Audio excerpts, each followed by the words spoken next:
Hello, guys, and welcome back to Double Sleeve. Today, we are probably looking at one of our last discussion videos for 2022. We've had quite a big year, and we want to kind of wrap it up with one of the hottest topics that's kind of going on right now in all of the discussion groups and probably in your DMs and at your locals and stuff like that. We want to talk about the Crimson Goku leader that kind of dominated all around the world. We've obviously had all of our Nats now. We've had Latin America. We've obviously had USA. We've had Australia as well, and we've seen such a surge of a leader that I think all of us outside of the US didn't expect. Today, I'm joined here, of course, by Ryan and Gary from Double Sleeve. We've got the whole gang on, and we've got a very special guest. The man is literally flown around the world to get his world's invite. He's wanted to play with the highest quality players around the world, and he's been in. If you've tuned into Facebook and you're part of any DBS group, you've probably seen his name. It's the one and only Markus Kantarci. Thank you so much for joining us today, my friend. How are you doing after the jet lag and the 20-something hour flights in and out in the space of a week? I'm doing pretty good right now. I'm pretty much settled back home. It was fun time traveling, but definitely home sweet home. Yeah, absolutely. I can imagine. You've obviously had such a wild journey, in the past couple weeks, and obviously we thank you for joining us and taking your time out of your day to be here with us to talk about this. What we feel and what I specifically feel as well, like a very hot topic in the community and in the game right now. You came obviously second at Nats. Congratulations to you in USA. That was a 500-man event, which is no small feat. And then you kind of made this decision to pack up, fly down for another shot at that world title in Australia, and still managed to come top 16 after making that trip. I think you landed like the day before or 2 days prior to Swiss, and then came down and brought your old faithful deck and managed to run it up to day two. So how does that kind of make you feel, obviously going from one extreme to the other in the space of literally 1 week? Oh man, that was definitely an adventure of a lifetime for me. Mm. I specifically remember I've been talking to a close friend of mine in Australia, Jack, who got third at the Nats. Yep. Shout out to him. And he kept, persisting on me to come to Australia and play in our event.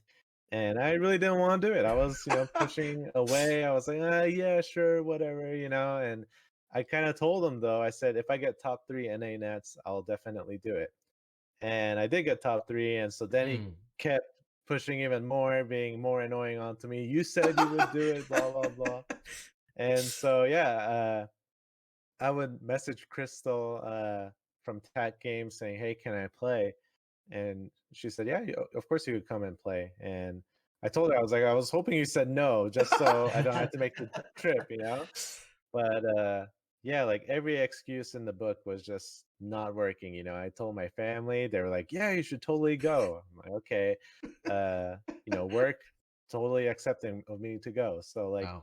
literally nobody told me to To not not do it. go. Yeah, So yeah. Wow. yeah, I just was like, all right, it was a Tuesday night. I distinctly remember. I Mm. told myself, okay, I'm gonna wake up in Wednesday.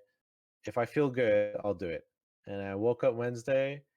I felt rested. I said, all right, let's just do it. So I booked the plane ticket right Wow. there and then. 5 hours later, I started my travel journey, and it was like a 30-hour trip total. Wow. And I went from Wednesday leaving my house at like 1 o'clock to being in Australia Friday at 1 o'clock. So Wow. it was a big trip, especially with the time zone difference and everything. Um, but super worth it. In hindsight, super worth it. Very Yeah. happy I did it. Yeah. No, we were glad that we obviously had you at our Nats. It was kind of like a bit of a shock to a lot of people. And then obviously once you got there, um, it was very hard to kind of come up to you and like, to talk to you because like you had about 15, 20 people kind of like hovering around you at all times. It was like you were the man of the hour. You were the celebrity. I've never seen, if it wasn't at a concert, I've never seen someone just walking around and like hovering and then people just like flocking to him. It was, I think we only spoke on day two, I actually managed to like find a minute to come up to you and say, hey, like, introduce myself and say, congratulations, like on your achievements. And, I've obviously followed your journey and I've seen you in the groups and stuff like that. So it was amazing to obviously see you guys come down and obviously get to meet you in person to discuss, what we could about the game that we all love, right? It was definitely an experience for all of us that were at Nats as well.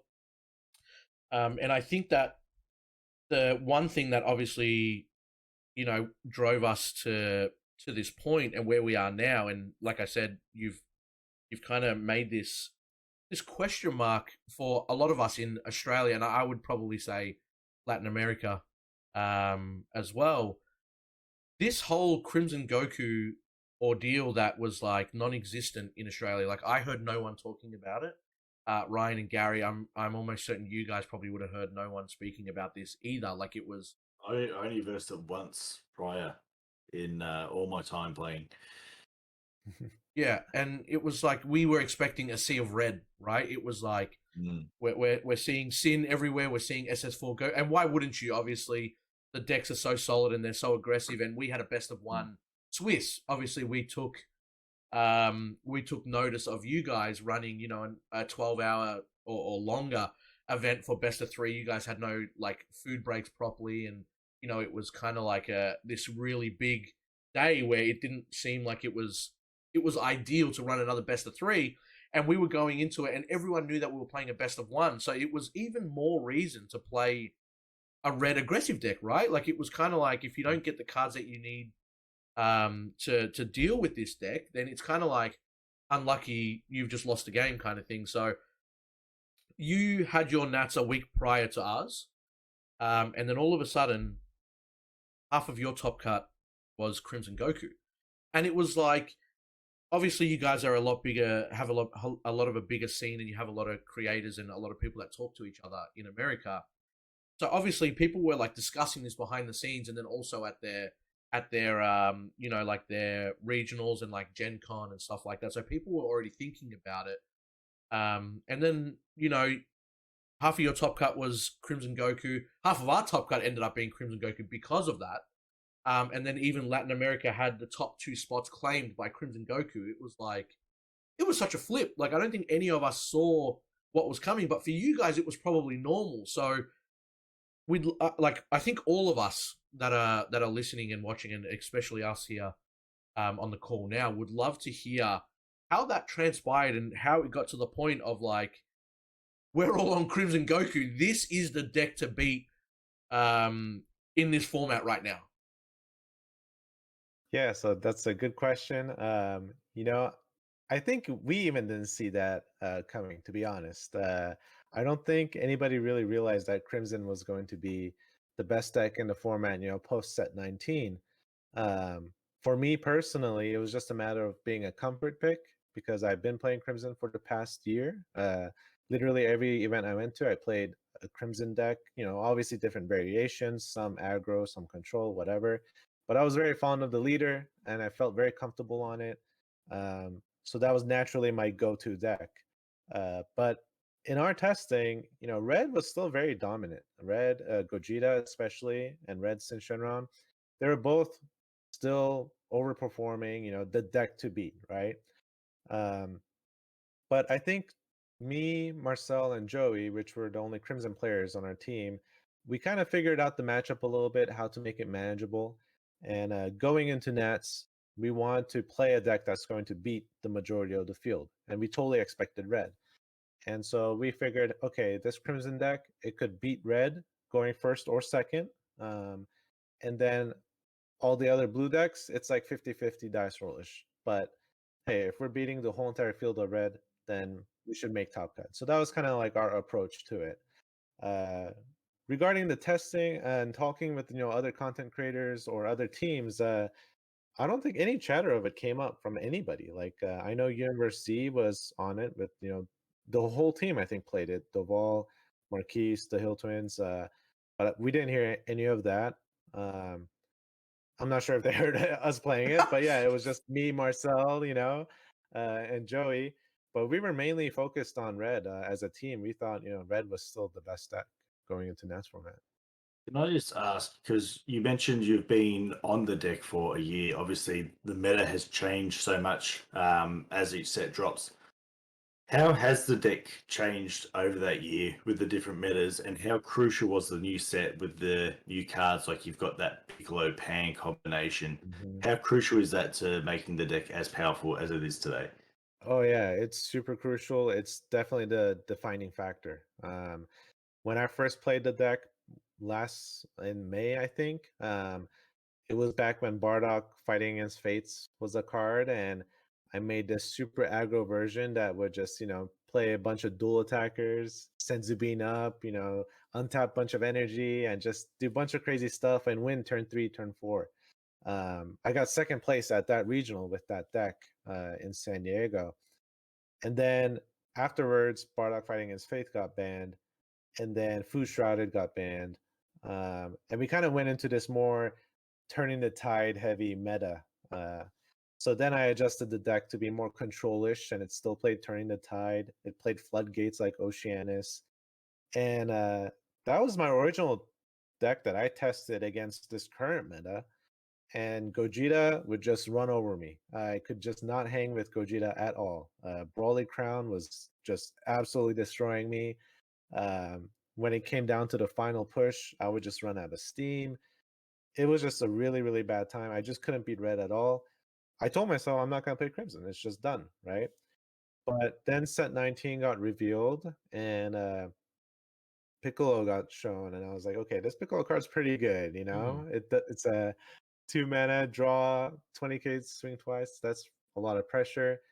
And then most importantly, I think the Gohan Beast SCR really put the deck over the top. And once I tested those two versions, those two cards in the deck, I was like, okay, I think I can finally hang with Red, and then kind of test the game from there. That Beast Gohan SER is insane, and especially when you look at it, you put it down, you swing, you got a 40k critical, you untap your leader and the Gohan, gives you 2 critical swings, 40k. Leader can swing essentially twice that turn, untapping you 2 energy. And then on your Mhm. opponent's turn, you can untap 2 energy using the Gohan's ability. It's Yeah. just an insane card. It's And burn alive. no Yeah. surprise that, Yep. yeah, and burn alive. Yeah, it just doesn't stop. Like, It just doesn't stop. you give me any card in any color that would give me that for 2 energy, I'll be there every day of the week. Absolutely. Yeah. And notice Bandai, when they revealed that SCR, it was one of the last cards revealed in the set. So we were, in crunch time getting ready for Nats, and they're still revealing the new set of cards. And yeah, I think by the time they revealed that card specifically, I think we had maybe like less than a month left for Nats. And so it was just like, yeah, we got to test this out right away. And yeah, that card definitely helped put the Gogeta matchup more in my favor. And then, yeah, uh, from Do you, there, just do you, obviously you'll be a little bit biased, but do you think the deck needs something to keep it in check? Are you expecting it to be hit in any way? And if it does, what do you think they will hit? oh yeah, I'm totally expecting it to get hit. Although I don't think the deck is extremely overpowered or anything like that. It just has a really good matchup against red. From my testing, other blue decks can do very well against it, especially ramp decks. They tend to do very well. Um, Gamma is still a very hard matchup for me as well. But at the same time, I think they will hit it just for the sake of balancing blue a little bit better, because blue overall is just so strong. Red and blue are just in tiers of their own still. So I expect some hits. Particularly, I'm hoping they hit the Piccolo card because Piccolo is just so overtuned. I think for 2 energy, it just does way too much. Um, there was some rumors that maybe Dimension Magic gets hit. We'll see. That could be another card because that card is very, very good. It's still, a negate, get energy back. And with all these cards that cost energy during battle, it just provides you with so much value. So we'll see. I really don't know, but I do expect something to happen. I guess even in there, like you did kind of speak about, in your original testing, and you brought up Bean as like one of those cards.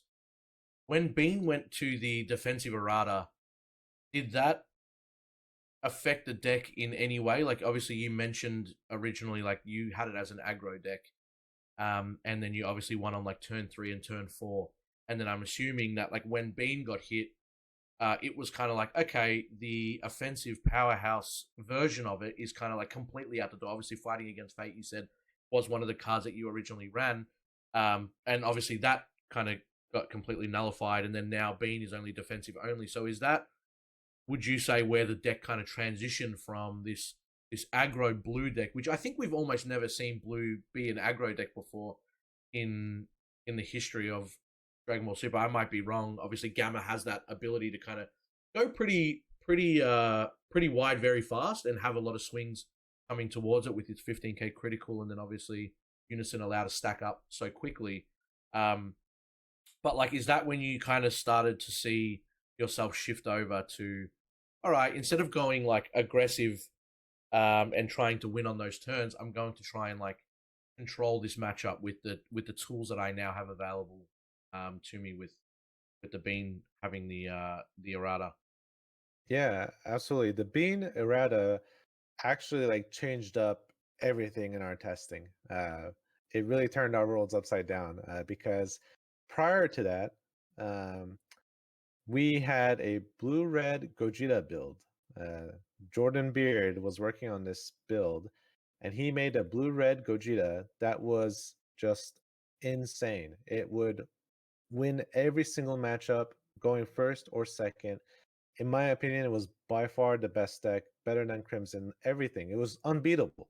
And that was the deck that we're trying to beat the whole time in testing, and nobody could just beat it. So this blue-red Gogeta with Senzu Beans was just absolutely destroying everybody, every deck, just no chance. And then the bean hit happened, and that deck just completely fell apart. What that deck would do, it would, play like Brawly Crown, swing with a dual attacker, bean up, and then they could play the 8-drop again because they just Senzu Bean the energy up. So it was just a very, very oppressive deck that was the focal point of our testing. We need to beat this deck because it's just way too powerful. And then the ban list came out, the bean thing happened, that deck just fell apart. And so that opened the door up again for maybe Crimson to come back. And then playing against Gogeta so much and playing against Broly Crown so much just wired our brains differently on our approach to that matchup. Where now when I play Senzu Bean, instead of untapping 2 energy, I just untap 1 energy so I don't get Broly Crowned. So we just eventually figured the matchup and ways to play against the deck that made it more so in our favor. There's many times I Dimension Magic, I just untap only 1. Like no matter what, I just leave only 1 open. And then testing those out really made us see, okay, this matchup is manageable. It's better. So it was a whole entire like process. It wasn't just a, oh yeah, this deck is broken. It's very good. It was a very, very like methodical testing. How are we playing against this? And seeing the matchup afterwards. What kind of things go into your testing kind of leading up to, say, like a regional or more importantly, like a national event? Are you mainly still going to locals, playing, just with the crew that you used to hang out with, or are you setting up, things outside of that with, your teammates and things like that? Yeah, I love my locals, but unfortunately I don't go to them. It's a big time commitment for me, personally, but I do love playing with those guys. They're awesome people, that's for sure. So for me, it's much more convenient to just hop on Discord, open up an untapped lobby and just play with my teammates. So my testing, it's primarily with my teammates. Yeah, we have our own Discord and we tend to be there, 24/7. Someone's in there, but 16 people, it's very easy to always find a game. But yeah, we test together primarily within the team. And then yeah, we just kind of, keep records of the testing, how it's been going. Some decks show promise, some decks don't.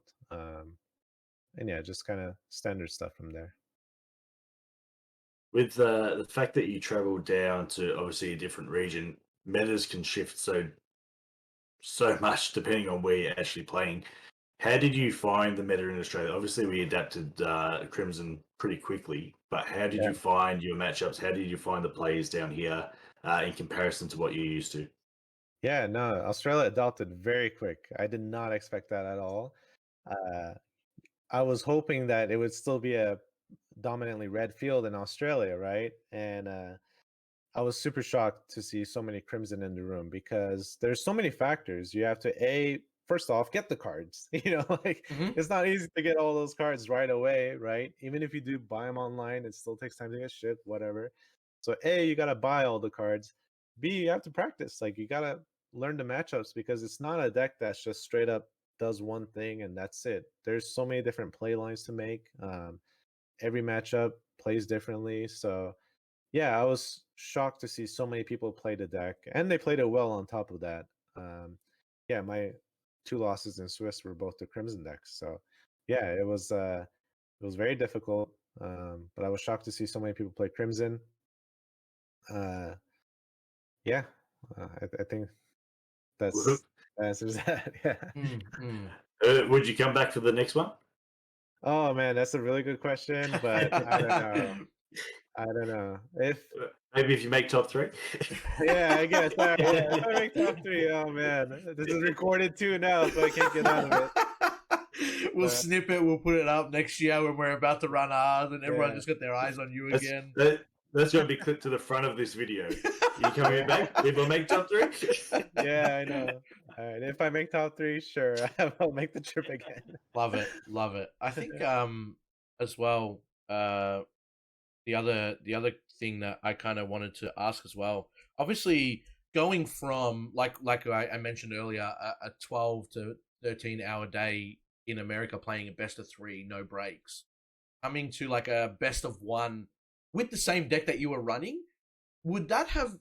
I mean, you probably would have had to make some changes because your main board probably wouldn't have been the exact same, but you got to swap out cards from your sideboard based on the matchup anyway. What do you think? Well, I guess one, do you think that you might have won those games against Crimson if you had it in a best of 3 format instead of a best of 1? And then 2, do you think the deck is better in a spot where it is best of 1 or if it's best of 3? Yeah, when I played in Australia Nats, I did adjust my deck just a few cards, maybe three, 4 cards. That's Mhm. it. But I was playing with best of 1 in mind. I do think the deck is a little weaker in a best of 1 setting because your opponent has the opportunity to side against you, right? Especially with blue decks, every color has those 1 drops that say Dimension Magic's no good anymore, right? Whereas in a best of 3, that game 1, you're going to win that game 1, right? Your opponent's not going to have that opportunity to side. And sure, game 2, they sided in for you, but you're already up 1 game. Yeah. And then even if you do lose game 2, game 3, you're going to go first. So now you have dice roll advantage and you win the set. Whereas best of 1, I could lose the dice roll and my opponent gets to play the hate Yeah. against my deck. It makes it very rough. So I do think the deck's better positioned for best of 3. Would I have won my matches if it was a best of 3 in Australia? I don't know. I want to say yes, right? But anything could happen. Dice roll is very important. When you lose game 1, you're pretty far behind. How do you adjust to, I guess, everyone in the room pretty much knowing what your deck is at this point? We saw you play it the week before, deck lists get posted, and now everyone in the room has this slight advantage of knowing 95% of the cards in your deck outside of what you've changed in that week. And you're going into this, coming up against Crimson, assuming it's your list, it could be Devol's list, they could have changed it, and then any other matchup could be any card still. So how do you make that adjustment, having this kind of knowledge that's just been distributed to everyone in the room? Yeah, honestly, you don't. That was something I was very well aware of going in that, yeah, everyone is going to know what I'm playing, but for me, it's going to be much more difficult because I don't know what SCR they're playing. I don't know what Unison they're playing. And yeah, there's really no way to adjust to that. It's just a matter of, kind of trying to pick it up on the fly as you start that game right there and then. And maybe that's where some instinct comes into play and some player skill. But overall, yeah, that was very, very difficult. And I knew I was going to be a target there, especially too. So yeah, it was a very tough tournament. It was not easy by any means, especially with the way things played out, right? Everybody knows your deck lists because that's a huge advantage. Whereas at NA Nats, yeah, nobody knows my deck list. They don't know if I'm playing Hatch Secret Rare. They don't know if I'm playing Divinity. So yeah, there's definitely big advantages to knowing what your opponent's playing or what they're not playing. Did you feel like the bounty player? You said this is a target on your back. Yeah, invading another national championship. Yeah, definitely did feel like that a little bit, but in a good way, right? Not like in a Yeah. bad way.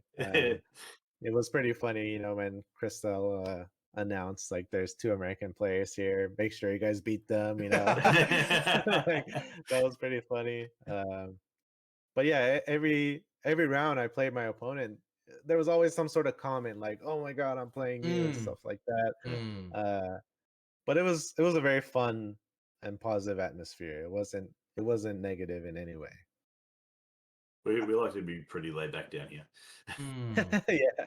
So I guess like touching on, we'll touch off Crimson just for like a second because I do want to ask like the most important question out of this whole conversation so far because there could be a more important question later on. The uncut sheet, how does that look in person? Because that's like as soon as Bandai announced that for like prizing, that was where like my head straight went to, right? I didn't care about these metal cards. I didn't care about these alt art paper cards. As soon as they announced like this sheet like uncut, it was like the first of its kind in the history of Dragon Ball Super card game. It was like, you know, I think it was what top 4 that got the uncut sheet if I'm not mistaken, and then top 2 in the Zenkai Cup. And it was like I would have loved to have seen it in person. Obviously, we didn't get a chance because they weren't shipped to Australia, and it probably was safer that it goes to the people that actually won those, like direct to their home. But it looked like you already had yours when you were, you know, obviously talking about your weekend at, you know, USA Nats and stuff like that. Did you actually get to see it, or did you open your own and see what it was like? Because I can only imagine, and you know, the imagination probably doesn't do it justice. Yeah, when we were at the NA Nats, they had one on display. Yeah. So everybody was able to go and see it, and it does look awesome, not gonna lie. It's this I think it's a 5x5 sheet, and it has like every super rare, SPR, And the secret God rare, Rare, and God yeah. rare Yeah, it's all on it. insane. So it's a very cool item for sure.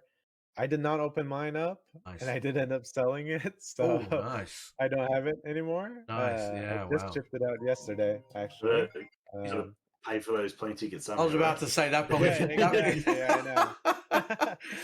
But yeah, it wow. is a very cool item for sure. Yeah. And obviously touching on that, like, you know, I think this is one of the biggest years that we've had in the Dragon Ball card game history, right? Like, I think this was like the most decked out prizing format that we've ever had. You know, the metal cards are kind of on another level. Even the paper cards that people get for like coming, you know, top 16, have just like gone above and beyond. And Goku. yeah, and I could be mistaken here, and you'd probably be able to correct me, Marcus. You know, having 500 people at your Nats, was that the biggest result that you guys have had since the card game has actually launched in English? It's the biggest nationals for sure. Mhm. I want to say there was a Los Angeles event or San Jose event that was like 520-ish Ah, okay. people at the start of the game. Yeah, wow. But this is for sure the largest national event we've ever had at 500.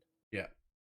When people turn around and say things like DBS is dead, it's dying, it obviously got a lot of other Bandai games coming out. But then you see pricing like this at Nats, and then they announce the digital client coming. Mhm. Like, the anime is going to be coming back next year.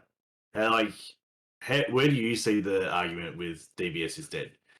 Yeah, no, it's exciting times for DBS for sure, especially with the online client. You know, we'll see how that gets done. But Yeah, it's weird because, as a player, we play all year long, and it definitely does sometimes feel down. It feels like DBS is dead, right? It feels that Mm, way. But at the end of the day, the numbers don't lie, like exactly. products sold all the time. Nationals is always a major event. And then we come to the Nationals and get off this high of like, oh yeah, DBS is great. But then, 6 months down the road from now, we'll probably have conversations again. DBS is dead. Mm, Uh, but I think it's just that our organized play season throughout the whole year probably does need some work in terms of pricing. Uh, but then Nationals is perfect. mm, Nationals pricing is absolutely perfect, and everybody wants to play at Nationals, right? But I think there needs to be some improvement throughout the year instead of just, okay, Nationals is good, that's it. No, like yeah. let's focus on the regionals and some of the price support for that, how that pans out. An example of that would be Gen Con, which looked great on paper with all the pricing. But then once we got all the cards, there was just very low demand for any of the cards that were given out. And so all the prize cards that were given out were just very, very low value. It was not as lucrative for a major event. So, If I look back to the early years of DBS, when if there was a regional was getting almost as much as a national event. There was so many players going. But I look at the cards that you got as prizing, and they were cards you wanted in your deck. There was Mm, something there that it was an incentive to go. Is that something that you think we need going forward in our regionals? absolutely. Yeah, yeah. I think, they do a great job with the style of pricing, like alternate arts and stuff, which is very cool. But I do feel like they do a bad job of picking the cards of what Mm. the alternate art should be. I think there's definitely room for improvement there. Because yeah, you want cards that you play with, and people are gonna chase those cards when they look really nice. So you'll Uh, say no more Trunks reprints for blue. right? Yeah, that's a perfect example of it. heroic prospect. I think Yeah, saying that, funny enough, and shout out to Alan, obviously second place in Australia Nats. We had no idea, okay? We had no idea that Cooler was even going to be anywhere near any of the top decks throughout the like all of the world, right? And then somehow, and this is obviously the biggest coincidence that I could ever imagine, somehow Cooler is in those packs. The championship volume 2022, the Freezer Unison I was, card. I was going to say, you I will get almost his mucked it name up. right. I always mucked it yeah, up. I mean, I fixed myself straight away, but this time, but like he was in that pack, and it was almost like, you know how sometimes they like reprint these alt arts because it's getting support later on, or because it's like still a decent deck somewhere, and people might want it, might be sought after. And Alan went, brought that to second place at Australia, and then coincidentally, that card was literally like one of the cards that they reprinted. I know we got to see Yeah, it, it's a before four of Nats. in his deck. Yeah, but it was yeah. like such a good moment where it's like, he brought that to second place, just shy. One game literally missed out on, taking himself to Worlds. Um, Mhm. but like that card was actually in that pack, which was kind of crazy. Like, we're talking about them picking, bad choices, and I can definitely agree. Like some of them are, and I mean this year they kind of, it feels like they did hit the nail on the head. We've got the Z battle cards that like they didn't even know if they were going to be like dominant in terms of, the Beerus was like so played, so sought after Crimson came out and Blue started to kind of creep back in and dominate. Look after Red. Obviously we've got the yellow Z Goku, and then we also had the Rush Attack, you know, Vegeta. I think those were great design choices because they were like obviously the start of the Z battle card saga, and they almost feel like they're almost going to be in decks for quite a long time. I don't see Beerus ever like getting replaced. I know we've only got 7 slots to put those cards in, but obviously they've already done the Vegito, they've done all the other cards in like the shop champs and the celebrations and stuff like that they had. But I feel like they really um, maybe like took the time and thought about what would be great to have like alternate arts, and now that we've got specific Z cards, I think that it was definitely a great design choice to put the Beerus and the Vegeta and a couple of other Z battle cards into the pricing for people to get alternate arts with. The Jiren. Yeah. Don't forget to declare The people. Jiren. Yeah, yeah. We don't talk about that card, man. I But think a big problem with the alt arts also is that we've seen with a lot of the regional alt arts that have been given out that some of these cards have been ban limited or errated. Mm, And it's frustrating when they obviously want to make these good pricing and great cards that people use. Sometimes they're a bit too strong. If Yeah. you've got a new ruler King Piccolo alt art, you can't use it anymore. And Judge. you've got other cards that Bergamo is now limited to 1 and things like that. So it's this fine line of having relevant cards as alt arts, but at what point do they just get hit and become irrelevant? I think that actually saves the card sometimes because they do get that fresh reprint. I honestly think sometimes that's the only thing that saves cards from being banned or limited earlier because they've just reprinted it and they're like, we can't just print this card and then ban it now. If we look a little bit ahead, like obviously we've got Worlds coming up. If that was in today's meta, we're gonna have another set obviously by then. Do you still take something like Crimson to that, or do you think you try and work out the counter because that's what everyone's going to take? Do you go with something a little bit more rogue?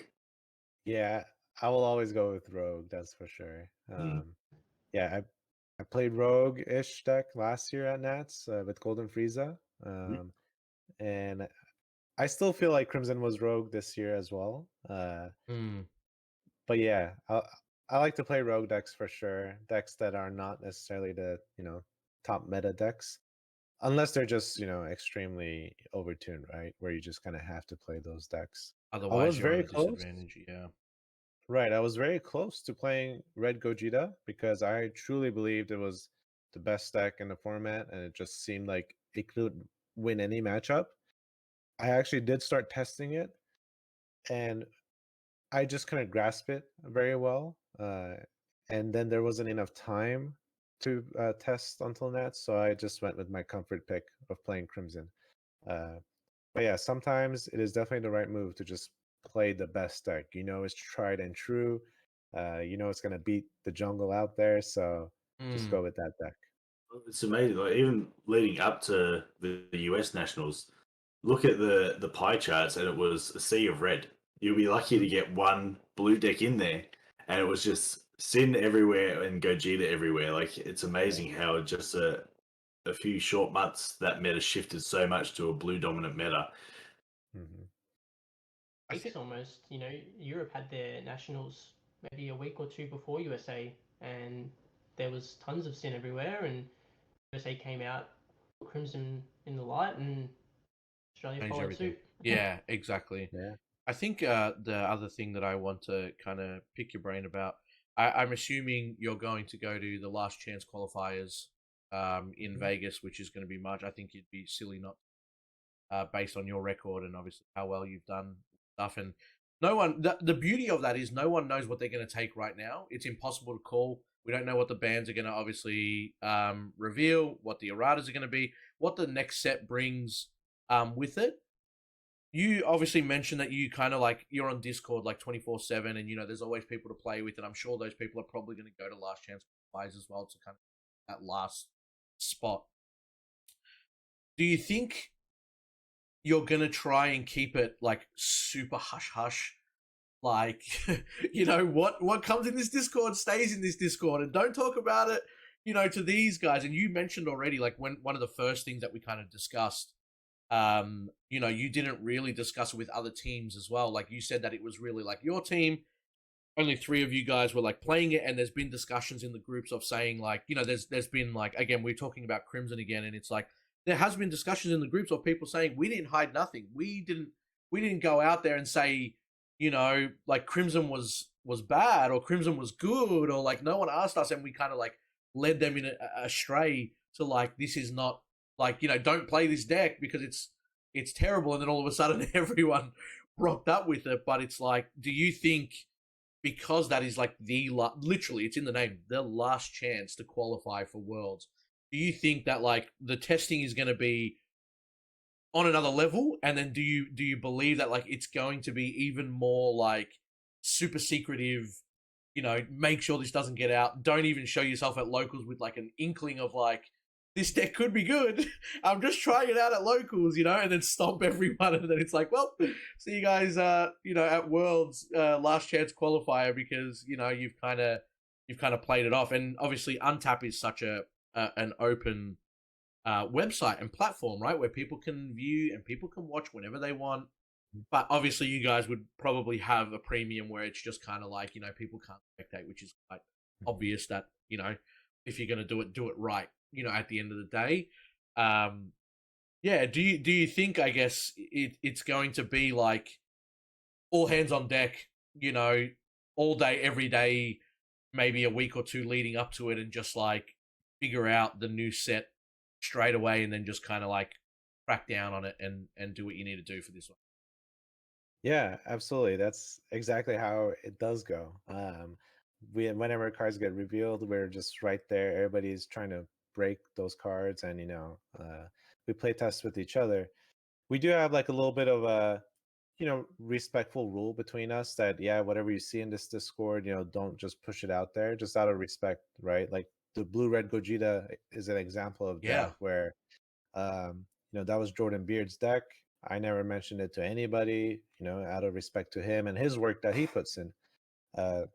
Similarly, Joey probably didn't post the deck profile on that, right? Because it's not something he came up with. So for the most part, if it's a new deck that you worked on and you want to talk about it with others, absolutely feel free. We don't have anything against that. But when it's something, let's say I worked on and then somebody else is going around the forums talking about it, then it's a bit, feels bad moment, right? So out of respect, everybody on the team does a very good job of that too, of just keeping things internal to that person's deck.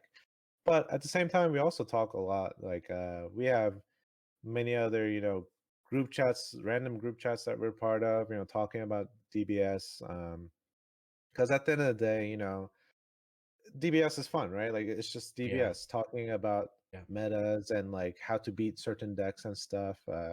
I talk to a wide range of people online that are not part of my teams, and I'll tell them my testing data. They'll tell me theirs. It goes back and forth. We're just talking about a game that we love, really. So yeah, if we do find something like absolutely tier 0 and stuff, That's sure, when it it's might not come out to light, right? Yeah. But for the most part, I think the community is very good at the game too. Like for the most part, everybody knew Gogeta is very strong, Red Sin is very strong. Gamma could hang out with them, and yeah, that's kind of where we were at too. It was no different than where the community is at. Are you returning the favor to Jack and putting the pressure on him now to come to the US? Oh yeah, absolutely. So he's been the one wanting to come to the US. He definitely wants to try for the LCQ. But the registration process is kind of scaring me. It's going to be capped at 256 players. Wow. Oof. So I'm a little worried of how that's going to be handled. Is it going to be first come, first serve? So literally you have to like... Yeah, day one, like minute that it goes Yeah. live, or is it going to be a lottery system where like, wow. Imagine where you coming don't from get picked. Australia and you're in the lottery. Yeah, hoping. yeah, they'd have to do it sooner than later, right? So Right. obviously it's open to everyone, and they announced that on the direct or the battle hour, I think it was, that they put up a couple of weeks ago, where they said it's literally open to anyone in the world. So 256, Right. including like Australia, Europe, all of America, the people that didn't get in. That's kind of crazy how capped it is, considering you had 500 at your nationals. Right. Have they announced any pricing for it, or is it purely just you're playing in this to try and get in? There's no pricing at all. So far, nothing's been announced. I have an assumption that there will be some sort of pricing to go along with it, Of course. because that would be a high stakes tournament. Oh, Winner take all, yeah. Oh, yeah. But yeah, 256 people. Due to it's at the battle hour, there's logistic issues, right? So Yeah. they can't hold it for everybody. It makes sense. I totally get it. But yeah, there's definitely going to be people that are going to be left out, right? And so I could see a little uproar coming because of it, but that's just natural as well. But I know, yeah, Australians are interested. I know European players are interested in coming. So there's a Absolutely. lot of interest in this LCQ. Bandai, if you like to take double sleeve to Battle Hour, we are open to it. You're gonna need an event just to qualify for the last chance qualifier. Literally. 20 pods of like 8 of just people battling it out, and then finally they could actually make this such a like amazing thing to watch, right? Like this could be going on for a week. It could. Imagine if the digital client came out before then, and like the first thing that they did was like a digital event. You win like your pot of like 64, and like you're guaranteed in, and then it's like, yeah, they could actually. That would be amazing. I would love that. I would watch. They could set it up just like the World Martial Arts Tournament. Yeah, like they do Dragon Ball. You literally have to go good. through pods to get to the final one. That would be sick. That would actually be amazing. I would love to see what they do, and obviously, you know, for you guys, especially for yourself, Marcus, fingers crossed that you know you do get a chance to obviously go try again. I mean, you've put in this much work and you've put in this much effort, and you've come so so close twice. And obviously, being in your being in your country is obviously a bigger benefit to you than 30-hour flights and like going through all this nonsense to kind of find somewhere to stay. And I would have loved to have done this in person, to be quite honest with you. Yeah. Of course, time didn't permit. You obviously had Top Cut to play, and then we obviously ended up commentating the Top Cut as well. And then we both left like 6 a.m. the next day on a flight. Like we didn't have a chance to. I didn't even have a chance to sleep. But it was like it would have been amazing to obviously get together and do everything that we could have. And obviously, it was fantastic to meet you in person. And it was absolute pleasure, like that you got to come down and we got to you got to play in our event. I think it kind of like. I don't want to speak for everyone, but it kind of felt like it really did spark up something in us as players. And I'm sure the organizers down at TAC were like happy to have you guys, and like it really did. It felt different than other years. I'm going to put it that way. It definitely felt like there was a bigger presence, and obviously you guys coming down, it kind of like got the world talking about like how you guys were down here, right? Like people started making posts. And people started talking about how, like, an American took our spot, and now there's going to be like 2 representing, and there's not going to be an Australian representing, which is like bittersweet because it was like still an enjoyable event for all of us, And I'm sure that you guys, like you said, it was an experience for yourselves to come down, and we all did see your post, and people have been talking about it, how you really love milk in a carton. Doesn't have to be in a bottle. It is good. It is good. Look, you take that. You know what I mean? You don't think it's going to be good, but it's good. It's definitely good. But it's amazing how the cardboard tastes so good. It's like drinking from a glass bottle and then drinking from like a plastic bottle, right? There's always a different feel and a different taste to like having those two. So it's quite funny that you brought that up, and then a lot of people have been talking about it and saying that like, oh. Marcus said that the Farmers Union milk was so good from SA. That means next year we're going to have it at SA again because it was like amazing. And it's like, no, I think it really did put like a whole new dynamic into this game down here in Australia. And like, we always speak about it. People say that the game's dead. People say that, it's getting boring or it's getting stale. And, credits to obviously Bandai trying to change it up, because Fighter's Ambition on paper looked super, super average. Probably below average, and it felt like it made such a big mark on today's meta. It's like you said, it was like the cards that were missing from the Crimson deck to make it to where it is today, right? The Piccolo, the Pan, the Smoke Dragon, there was the Gohan SCR. Like it really did define where we are right now for a sleeper set that everyone looked over. Even the Beerus Z battle card, like those were all staples that are going to see constant play like going forward, that I think that like credits to them for changing it up and being like so close to a national event, having to learn everything about them and making such a mark on it. But yeah, guys, is there anything else that anyone wants to ask while we're here? We've gone quite a bit. We're just shy of an hour. I feel like we touched on a lot of good points. Gary, you got something? I think we've hit pretty much everything. But I mean, open invitation to anyone who wants to come to our Nats in the future. We won't lose again. So bring it. Now I'm going to I clip say that and put bring that it. at the start of the video. And then... No, I think it was definitely good, and obviously, Marcus, appreciate you taking your time. Like I said at the very beginning, coming out and having a conversation with us. I hope you obviously did. We've had a couple of Americans on the channel before, which has always been a good time. Always a great discussion. Like you said, we all love the game. We all love talking about it, and it's always a pleasure to get fresh minds on, and no one better than yourself to obviously come on this episode. So thank you so much, and obviously, shout out to you guys and Crossworlds for all the content that you guys put out, and obviously the results that you guys provide. It's always good to see, with the people that do put out like content, they do show results to like back it up as well, right? It's always good to watch you guys play, and I think all of us were watching, down here. That was like 7 a.m. for us when you were playing the finals, and yeah, it was quite interesting to see the mirror match and where it was going to go and what happened for our Nats. But yeah, Max, is there anything else that you want to put in before we kind of wrap up here? Yeah, thank you for having me here as well. Going to Australia was definitely experience of a lifetime for me. Super glad I did that. Met all the people there. Everybody was so hospitable, which was really nice. Yeah, I hope that we could all see each other again one day, play some DBS, and keep moving the game forward. I think that's what at the end of the day we all want. I do want to shout out the team. They also did encourage me. Crossroad told me keep going. Play the deck. They were always giving me a confidence boost. So I appreciate all of them on that team.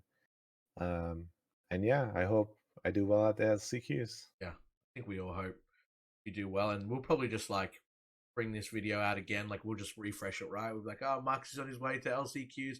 If you haven't already watched it, get his insights on what he thinks, and it'll be good to obviously once you do, like fingers crossed, touch wood, you do make it to LCQs.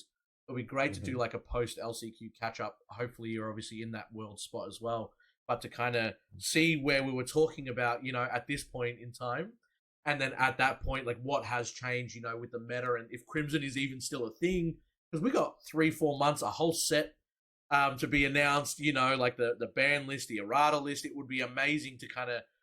I'm so keen for Cumber. Yeah. It's going to be interesting for sure. But yeah, look, guys, obviously, thank you so much for tuning in. If you've made it through here, obviously, we can make this as like an audio as well. You don't have to facial reactions. Okay, but again, shout out to you, Marcus, and obviously for coming down and making this possible. I think that if you didn't come down to Australia, there wouldn't be as much hype around it as it was, and obviously we might not have been making this again. So definitely appreciative of the time that you've put in, the work that you put in, and obviously even your matches at Nats were definitely amazing to watch and get insights of. So we always do appreciate seeing all that kind of stuff. But that is it from us, guys. You heard it here first. Markus Kantarci, double sleeved 2023. The four-man team. It'll be flying back to represent us. We'll get you a t-shirt. We just won't put you on camera anywhere. We'll make sure that the paparazzi are not taking photos and sending it down to America. But no, we appreciate you obviously jumping on, and thank you everyone for tuning in. We hope you enjoy these kind of videos, and make sure if you want to see more, to let us know in the comments down below. Leave a thumbs up on the video so we can kind of gauge where you're at with these kind of things, and subscribe to the channel for more Markus Kantarci in the future. Thank you again, guys.